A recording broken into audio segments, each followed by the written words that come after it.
Aye, me hearties, are yous ready for the adventure of a lifetime, where danger lurks around every corner, where every step brings with it more trial and tribulation, and where the promise of fame and fortune hangs before you, just outside of your reach? Yeah, it's called doing YouTube, but we won't get into that. Anyway, last time we looked at Disney's Atlantis, a film I admit I enjoyed quite a bit back in the day, but there was another Disney film I liked even more back then. And what was that? Well, you can probably guess cause you saw the title of the video, but anyway, it was Treasure Planet. Yeah, the classic Robert Louis Stevens story, but in space! Space! Cause, you know, space makes everything cooler. Well, except Katy Perry. She's already too cool. But yeah, I remember loving this one as a kid. I've always been into space and sci-fi and shit, and pirates are pretty cool as well, when they're not being done by Ubisoft the past couple of years. Yeah, there's another dig at Ubisoft for you. Gotta get them in while they're still around.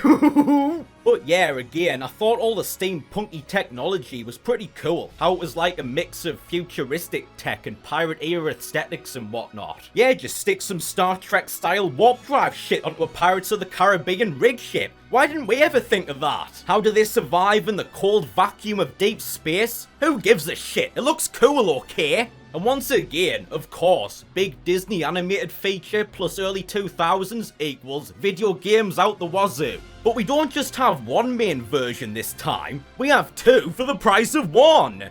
Well, not really. Yeah, they did versions on both PS1 and PS2, both completely different, made by different developers. So yeah, might as well check them both out. But before we do that, we're still trying to reach 1,000 subscribers, so if you enjoy my content and have yet to subscribe, then I would very much appreciate it if you would do so. And as always, thank you so much to everyone who already has. And with that out the way, let's get into it.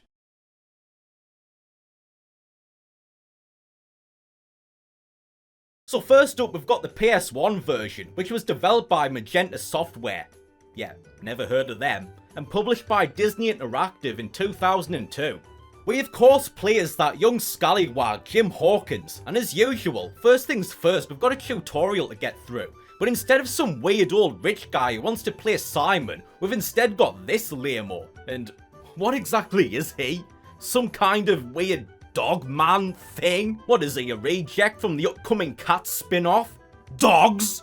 Man, just imagine if that was real. That'd be even more cursed. But anyway, once again, we've got pretty much the standard range of abilities. You can run, jump, double jump, climb up ropes and ladders, slide on zip lines, and use the pink floating flubber thing that follows you around as a hang glider to get across wider gaps. Not that the game tells you half of that, of course. Yeah, it tells you about the climbing and zip lines and shit, but it completely forgets to mention how to double jump or do the hang gliding shit. Which, yeah, isn't hard to do, but still means you've got to mess around, pressing buttons and experimenting, getting yourself killed to figure that shit out. I mean, what's the point of having a tutorial if you're not going to tell me how to do all the basic moves? And yeah, I'm sure there's going to be at least one who's like, well, that's what the manual's for, you daft fucker. Which, one, obviously I don't have the manual since I'm playing on an emulator, and yeah, that is my own fault. But two, why have a tutorial at all when you can just put it all in the manual? Bottom line is, if you're gonna have a tutorial, then put all the controls and shit in it, you fucklarks!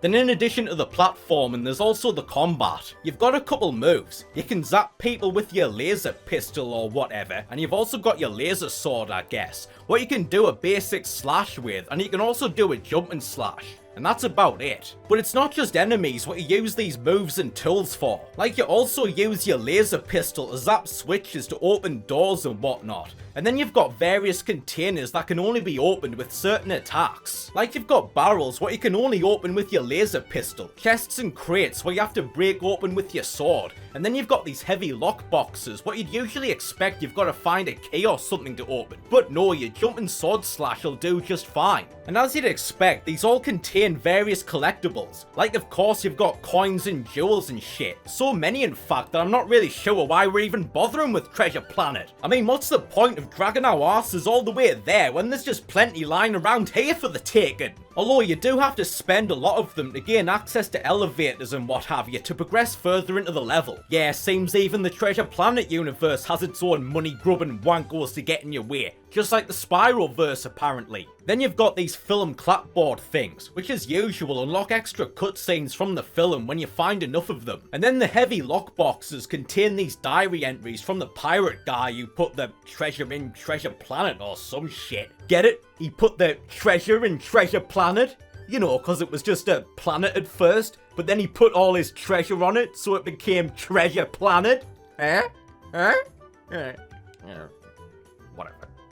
So you just go around, try out all the different moves, then you run into this walking, talking scrotum who wants help with some birds what are nicking parts from his dad's scrapyard. Yeah, that's not a problem you come across every day. And that brings us to a mini game where it goes first person and he just rustles out the bastards and you've got to shoot them to get them to drop the gears before they get off screen. Which sounds easy enough, but it was a little hard on my first try because the reticle is pretty sensitive, so it can be a bit difficult to make your mark. But anyway, once you've blasted enough of the birds, that's the challenge beaten and he gives you this token thing, and that forms the basic crux of the gameplay. Yeah, it's pretty similar to what we saw in Toy Story 2, where you just go around each level, you run into a few characters who ask you to do things for them, you get a quick challenge or mini game which then gives you a token, which you need a certain number of to move on to the next level. So yeah, that's something we don't see all that often, but I guess it makes sense when you think about it. I mean, there's not really a whole lot you can do with something like Treasure Planet in terms of like your traditional linear gameplay, what with the way the story's set up, if that makes sense. Oh, and I like that at this bit, you've got walls what are low enough to scale, but you can't just cause the developers wanted you to go through this whole thing of turning on these moving platforms and taking the long way around. Just, why not make the walls a bit higher for this bit if you didn't want us to climb them, instead of being like, no, you're not allowed to climb here. Anyway, once you've been through the whole tutorial and gotten a couple more tokens, you meet up with Dog Boy or whoever he's meant to be, and that's the end of the level, and it's onto the spaceport. But we can't go there just yet, because first we've got a race to win, which as you'll probably guess, you do with the Solar Surfer thing, like what we see in the film. And this is simple enough, you just go around this track and have to get to the end before the time runs out, picking up extra time as you go along. But as we've seen plenty of times on this channel, just cause something simple doesn't always mean it's easy, or fun. And yeah, this would be another example of that. Yeah, even though you'd think these bits should be fun, well, no. They're not really. They're mostly just annoying. Firstly, just cause they don't control all that well. See, even though these things look pretty cool in the film, apparently for the game we get the Wish/Temu version. I mean, it is pretty fast and agile, but the problem is it's really hard to make sharp turns. Like when you do go to turn, you go in a really wide arc, which usually means you end up missing whatever you were trying to pick up along the way, or you miss whatever you were trying to avoid, but then you crash into something else. So if you're trying to get something, like some coins or some shit, but off to the side, often the only way to get them without stopping and messing around is to know when they're coming up and then start turning well in advance. Otherwise you'll just miss and have to remember where it was for when you go around again. So yeah, that's irritating. And of course, when you crash into shit, which as we've just seen is pretty easy to do, that makes you lose health. And not just the obstacles along the track, but also the sides of the track too, along with anything else you can come into contact with along the way. And you don't have a great deal of health, so if you're not careful, it is very possible to use up all your lives on a single race. Which isn't helped by the fact that there's also gaps for you to jump over along the way, but you've got to make sure to hit the button at the exact right moment, namely slightly before you hit the jump. If you hit the button when you're right on the edge, then Jim just won't jump, so you end up falling in and losing a life. Yeah, that's just great, innit? It was actually to the point that before I realised what was happening, I thought the jump button just wasn't working at some bits for some reason, which I guess is actually kinda true, but whatever. And these races are pretty long as well. They're like 6 laps each. Fucking long enough for you? And yeah, the tracks do change as you go, so it's not just the same thing over and over again, but it's still pretty boring and repetitive. To be honest, I think the reason why the races are so long is to give you plenty of chances to get all the coins and shit, because since the controls were so bad, they were just like, yeah, no one's gonna get all this shit on their first, second, or even third time round. But that's just my theory. But anyway, once you beat the race, it's then onto the spaceport, where like with most of these games, first things first, gotta slaughter all the locals as soon as we step off the ship or whatever, although to be fair, they're not all that friendly either. There's not much more to the combat than I've already mentioned. Your laser zapper will work fine on most enemies, but there's also some with shields what you need to get with your sword instead. And yeah, that's about it. And beyond that, it's pretty much the same. You just go around collecting coins, taking out bad guys and doing favours for the random chuds you come across in exchange for these intergalactic pizza planet tokens so you can move on to the next level. But even though the gameplay itself is pretty simple, some of the mini games for the tokens can actually be quite tricky. Like you've got this one where you've got to catch the fruit in the basket within the time limit, but just the yellow and red ones. The green ones are nasty, and if you catch so much as a single one, you fail and have to start again. And it's actually harder than it looks, because you've got to be quick to catch the right fruit and miss the wrong ones. Although it's not too bad, because they come in the same order every time, so if you can memorise the order, then it shouldn't take you too many tries. And yeah, again, not much more to say, except that you use elevators to move between different areas. But rather than just press a button to use the elevator, instead you've got to talk to the random fucko man in the thing, who asks you if you want to use it, and then you've got to say yes. Like, no shit, what do you think I'm doing in here, you daft wazzer? Anyway, after you finish the level, you do another race, which is pretty much the same as the previous one, and then after that, we get ourselves a boss fight with Scrooge, the weird Spider-Man thing. And this is simple enough. You first got to avoid all the barrels he sends at you, until one breaks open and this green orb thing comes out. You grab that and throw it back at the prick, but you've got to be quick about it, because not only does he jump around a lot, but if you don't throw it in time, it'll explode in your hands and hurt you. But that's not all, because then he starts swinging on a crate, firing a flamethrower or some shit at you. But instead of throwing the orb bombs at him now, you've instead got to hit the machine things behind him. And again, you've got to be quick, what with them constantly trying to flame grill your ass, to the point where you don't even have time to aim it properly. You've just got to throw it in the general direction and hope for the best. Then after you've destroyed the things, he starts jumping over, trying to drop his big spider ass on you. And you've just got to get out the way and zap him before he jumps back. And there you go. And I like how he just cries like a little bitch afterwards. Like, hey, it's better than what happens to you in the film, mate. And yeah, that's pretty much the game. You get a main level, then a race, and sometimes a boss fight as well.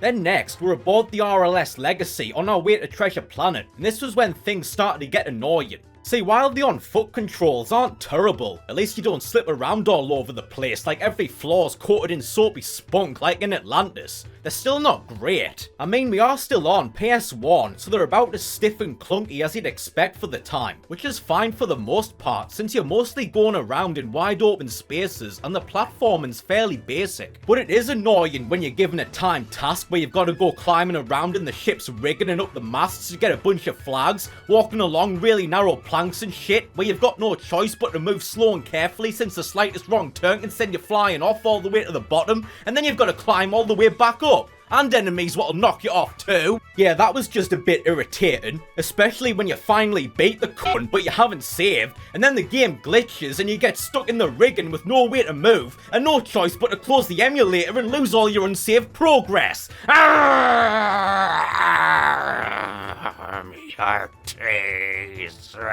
But anyway, there's not a whole lot more to the gameplay, so let's take a look at the presentation side. The graphics are decent enough, again by PS1 standards. The environments and character models are well detailed, even if the art style does seem a bit bland and uninspired, but whatever, it's good enough for what it is.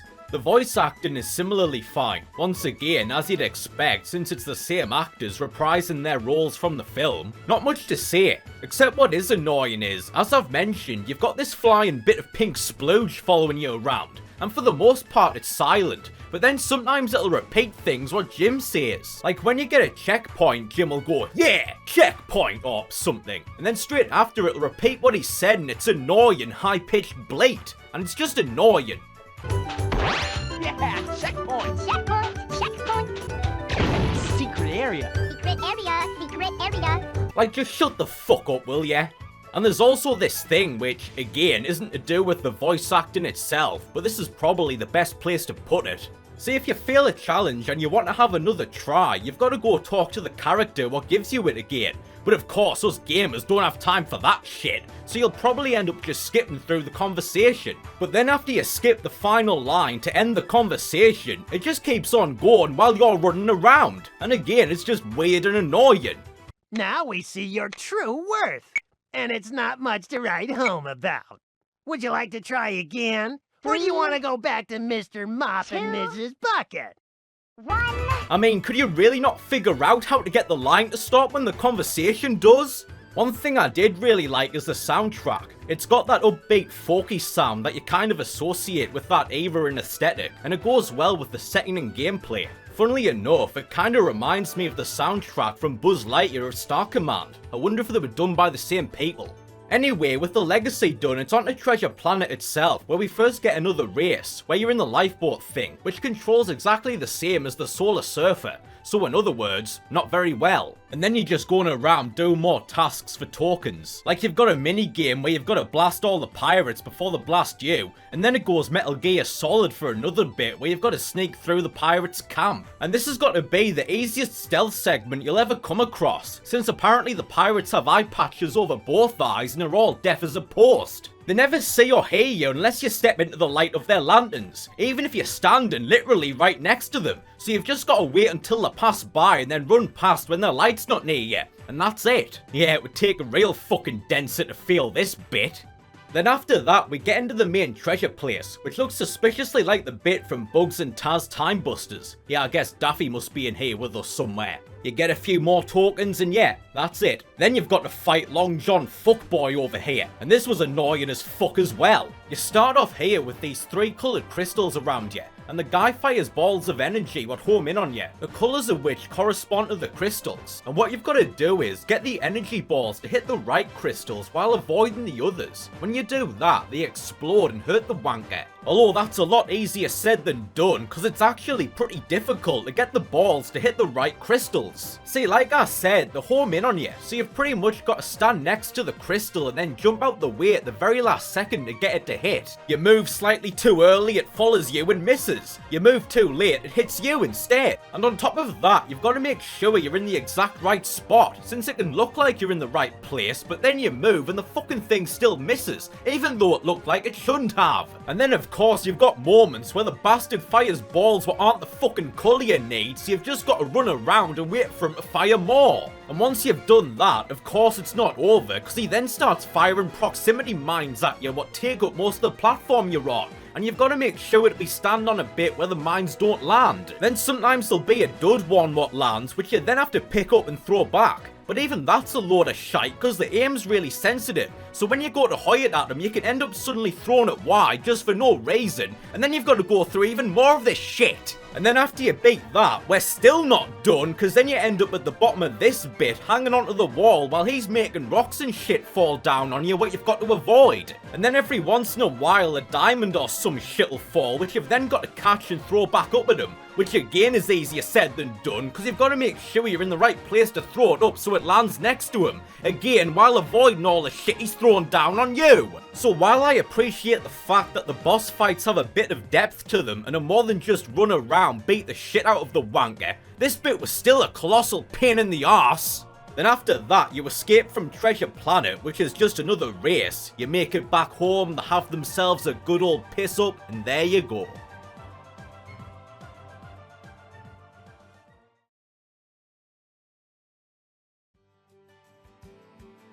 So that was Treasure Planet on PS1, and in conclusion, yeah, it's okay. Fine enough for what it is. It's not a very long game, and it's not particularly ambitious, but it plays fine enough. The controls are a little janky, which is to be expected for the time and platform, and the races are really annoying. And on the whole, to be honest, it's just kind of meh, really. In truth, it feels more like just an afterthought for the PS2 version.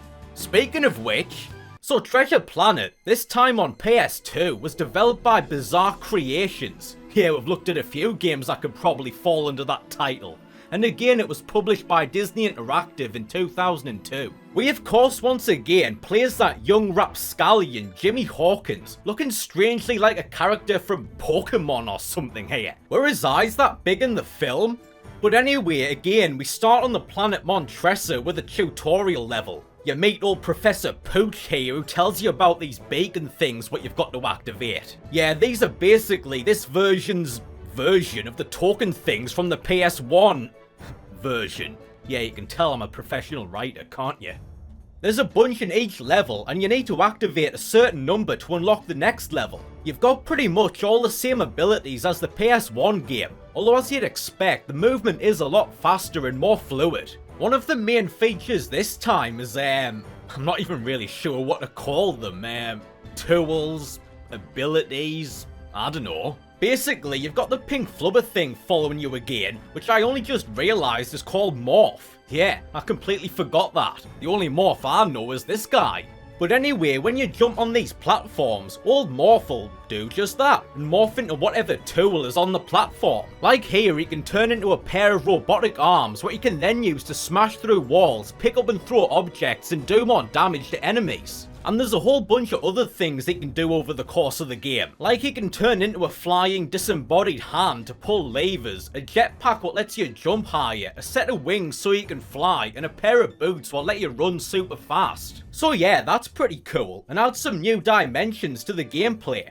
So you just go around and activate all the beacons, each of which require you to complete an objective or task, again like in the PS1 game. Some of these are the same throughout the whole game, like you've got to collect all the coins in a level, and again there's so many I'm not sure why we're even bothering with Treasure Planet. Then you've got to find all these green energy things, and these could be annoying because if you get killed then you lose all the ones you've already found and have to start all over again. But anyway, you just activate all the beacons and that's the level done. But unlike the PS1 version, the levels don't actually have a proper endpoint where old Poochie's like, hey Jim, are you done with that? Are we ready to move on? Nah, instead you've got to go back to the portal thing right at the beginning of the level to return to the level select screen for some reason. I mean, it tells you when you've got all the beacons, so why not just end the level there, like in Toy Story 2? I mean, it's not like there's anything fucking else to do. What am I gonna do, just run around admiring the scenery? So yeah, when you want to leave a level, you've got to waste time going back to the beginning, and it's just annoying and unnecessary.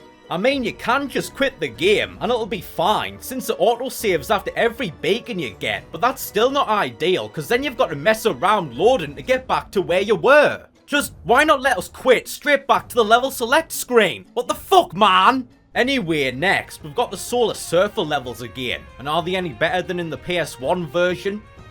Well, I guess. I mean, they are a lot faster and more dynamic. One thing I like better is the fact they're not just a race this time, but rather just like a vehicle version of the regular levels. There's a bunch of beacons to activate, each of which require you to complete an objective, including time trials like the races in the first one, where you've got to make it to the end of the track before the time runs out, picking up extra time as you go along. And then again, you've got stuff like collecting coins and the green energy things and whatnot. But anyway, after the race, it's onto the spaceport, where again you've got to activate all the beacons. And once again, say it with me guys, this was where things started to get annoying. See, platforming plays a much bigger role in this version. You're constantly jumping between moving platforms and running along narrow walkways and shit, and if you make a mistake, then it usually ends with you falling to your death. And even though the controls are way less stiff and clunky, and on the whole feel a lot better, I feel like the movement might be a little too light and the controls slightly too loose. I just felt like I had less control when trying to make some of these jumps or going along narrow beams, so I ended up making daft mistakes and getting myself killed. So yeah, while overall the controls and movement are better, I still think they could have been tightened up a little more. Of course, it would have helped if Jim would actually grab onto ledges when he was supposed to. But no, you jump to a ledge hoping he'll grab on, but again, half the time he just doesn't. And this was a problem pretty much throughout the whole game. I think at least half the times I died was cause of this shit. I don't even know what I was doing wrong. I would just jump to a platform and it looked fine, like I was at the right angle and everything. But then old Jim would just be like, you know what, I don't really feel like living anymore. Just, what the fuck? Luckily, there's no game overs or anything. When you get killed, it just puts you back to your last checkpoint, which are pretty regular, so there's that at least. But that's not all, because the camera can fuck you over as well. You can control it with the right stick, but it'll often zoom in at awkward moments, so it's hard to see where you're jumping and you end up missing and dying. And while you can turn it on its yaw, you can't roll the camera to look down. So if you want to jump to a platform what's below you, most of the time you can't actually see it, so you just have to make a leap of faith, which again usually ends with you missing and dying. And it's constantly getting stuck on shit so you can't see where you're going or what you're doing. Yeah, we've seen that a couple times, but I think this is the worst it's been. I mean, it happened a few times in Croc, but not enough for it to be a major issue. But here, well, I don't know if I'd call it a major issue, but it was definitely annoying as fuck when it happened. The combat's different too, although again, not really for the better. You don't have your sword or laser zapper this time, instead it's mostly unarmed. Again, you've got a few moves. You can do a punch, looks like a Gyakuzuki to me, and also some kind of spinny kick. Yeah, just go punch or kick a big metal robot, why don't you? I'm sure that'll work out just fine. And you've also got a jumping attack where Morph will turn into Thor's hammer and you can pulverize them. And that's all fine enough. But the problem is there's no way to target or lock onto individual enemies. And with the controls being pretty light and sensitive, it can be annoying getting yourself in the right position to hit the fuckers, which will often cause you to miss, which then leaves you open to getting hit yourself. It just would have been a whole lot better if they gave us a targeting feature. I mean, just imagine trying to play fucking Elden Ring or some shit without being able to target anything. Yeah, that'd be a whole lot of fun, wouldn't it? Anyway, you just dick around in the spaceport a bit more and then it's on to another Solar Surfer level. And you may remember a few minutes ago where I said these were better than the PS1 version, but I didn't sound all that sure about it, did I? Well, no, they're really not actually. I mean, they are technically better, but they still managed to make them annoying as all hell, again cause the controls, while being better, still aren't great. I mean, take this bit where you've got to fly through these rings. Rings? Why is it always flying through fucking rings?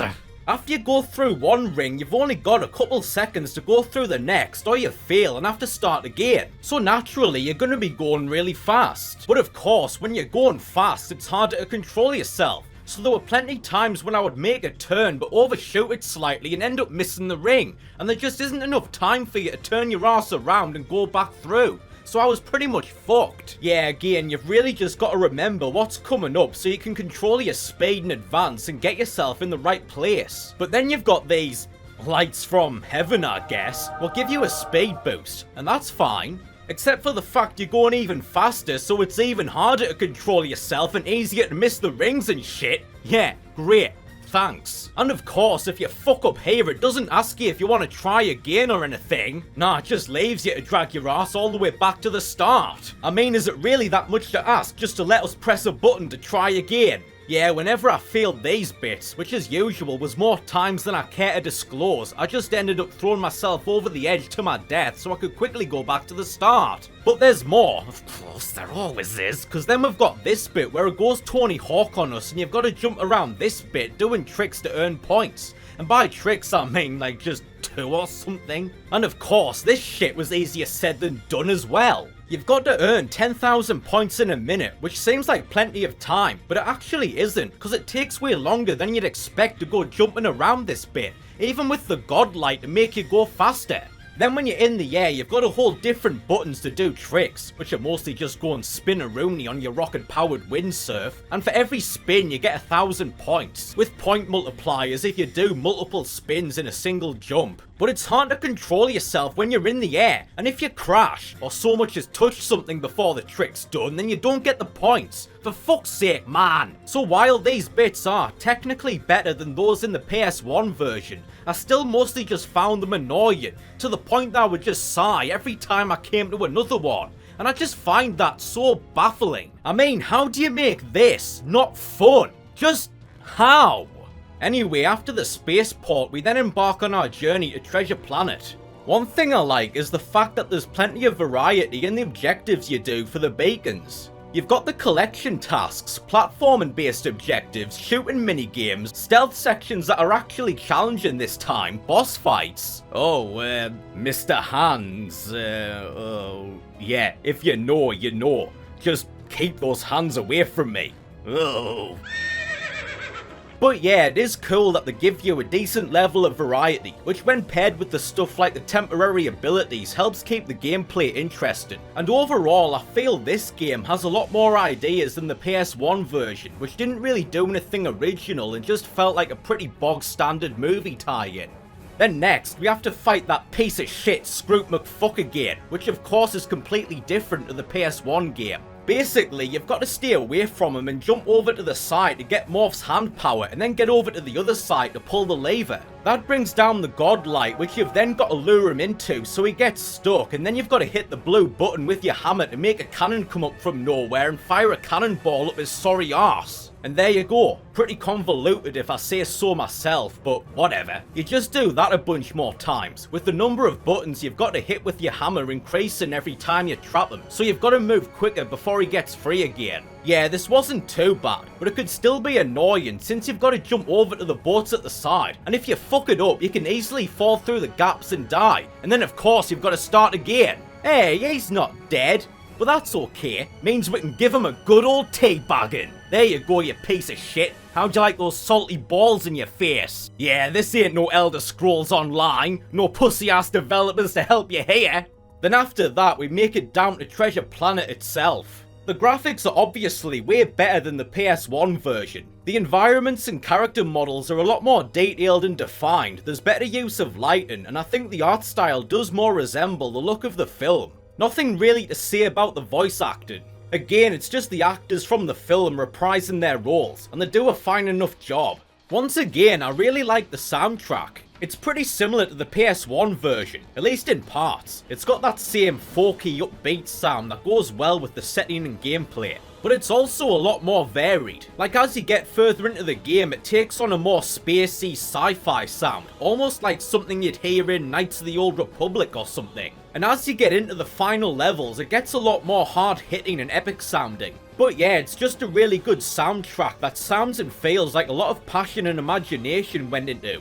Anyway, we've just got a few more regular levels and surfer levels, which only get more annoying because the challenges are getting harder and harder, to the point where like in the ring bits, you've barely got a couple seconds to make it from one to the next. So now you're going even faster and it's getting even harder to control. So you're constantly crashing into shit and getting blown up or flying over edges and getting yourself killed. Yeah, I really hated these fucking levels. But thankfully there is a silver lining that I haven't mentioned yet. See, like the PS1 game, you don't actually have to activate every beacon in a level to progress, just as long as you've got enough to unlock the next level. So if there's a particular bit that's giving you trouble, a lot of the time, as long as you've activated enough of the other beacons, then you can just be like, fuck this shit and move on, as I did, plenty of times. But anyway, after exploring the treasure chamber or whatever, we've got to fight Fat Fuck Silver here again. And while it was nowhere near as annoying as the PS1 version, it still made me want to put my fist through the screen a couple times. But at least it's a lot simpler. He basically just throws a bunch of attacks at you until the daft fucker manages to electrocute himself, somehow. And while he's stunned, you get the cyborg arms and then run over and go Tasmanian T-pose on his fat ass. You do that a couple more times and he jumps to another platform, and then you get the wing things to glide after him and then do it all again. Beat the shit out of him, do a bit of platforming, rinse and repeat. It's just annoying because some of his attacks can be difficult to avoid, and of course if you die then you go back to the start. But once you beat him, he's all like, "Oh, Jim, I'm sorry, just leave me behind." But then Jim chooses the Paragon option and is like, "No, I can't leave you." And then we top it all off with one last Solar Surfer bit as we escape the planet. And with everything falling apart, it kinda reminds me of the final run in Halo, like we should be hearing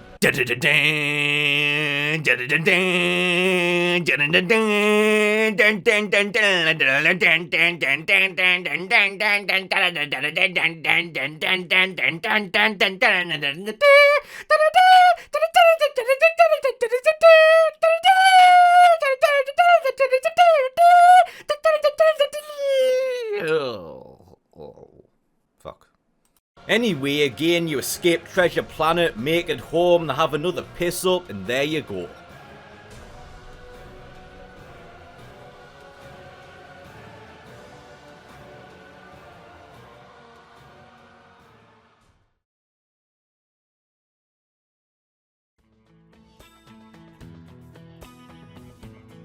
So that was Treasure Planet on PS2, and in conclusion, well, it's better than the PS1 version, I'll give it that. Yeah, of course, with it being on a newer console, it looks and plays a lot better. The movement and controls are much smoother and fluid, the gameplay is a lot more varied with the new abilities and the different objectives and tasks you do for the beacons, and the graphics are way better. That being said, it was also pretty annoying, with the controls and camera making the platforming harder, along with Jim trying to kill himself half the time, and I hated the Solar Surfer levels. Even though, again, they were technically better. Yeah, I still don't know how they managed that. But on the whole, it was decent enough for a movie tie-in. Again, I don't know if I can go so far as to recommend it, unless you're a fan of the film or Disney games in general. But if you're gonna play a Treasure Planet game, then it might as well be this one. But we're not quite done yet, because wouldn't you know, these aren't the only Treasure Planet games out there. Yeah, of course, once again, we've also got a Game Boy version. And since we've looked at everything else, might as well take a look at this as well.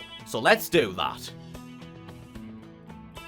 So we get started and get a pretty impressive rendering of scenes from the film, at least for a portable console of the time. Again, I never played much Game Boy Advance back in the day, so I don't know if this was just standard for the platform. Then we get into the game itself and see that once again it's an isometric view, just like Rayman 3, but aside from that, it's pretty much the same as the main console versions. You start on Montressa again and just go around collecting coins and shit. Then you go and meet old Poochie down at the police station, which you've then got to break into to get your Solar Surfer back. And apparently the professor here is fine with you breaking and entering and stealing evidence, just as long as it doesn't get in the way of your interstellar treasure hunt. So now you've got to go all Splinter Cell through the station, avoiding drones and robot cops and shit, which is easy enough. Just as long as you don't step into their field of view, you'll be fine. But this place is fucking insane. First of all, it goes on forever. I mean, it doesn't look that big from outside, but it's pretty much like the fucking TARDIS inside. But that's not all, because turns out this place is also a death trap beyond even John Kramer's wildest dreams. Seriously, you've got shit like spiked floors, exposed wiring that'll electrocute you, deadly fireball traps, entire floors made out of exposed wiring, fucking lava and shit. What the fuck is this place? The fucking police station or fucking Ganondorf's castle or some shit?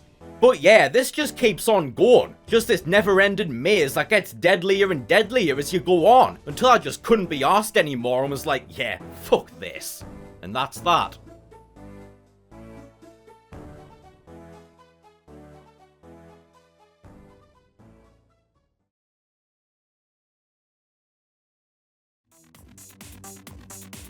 So that was our look at the Treasure Planet games. Once again, sorry that this video took a bit longer than usual. I've had some stuff going on that's taken time away from the videos, and which is going to continue for possibly the next couple months, but I'll still get them out as quickly as I can. And I'm also getting ready to reveal my other big project at some point in the near future, but I'll talk more about that closer to the time. Anyway, thank you very much for watching the video. I hope you enjoyed. If you did, then leave a like. If you didn't, then tell me to go fuck myself. We're still trying to reach 1,000 subscribers, so if you enjoy my content and have yet to subscribe, then I would greatly appreciate it if you would do so. And as always, thank you so much to everyone who already has. And if you want to support the channel further, then consider donating to my Patreon. Thanks again for watching, and I'll see you in the next one.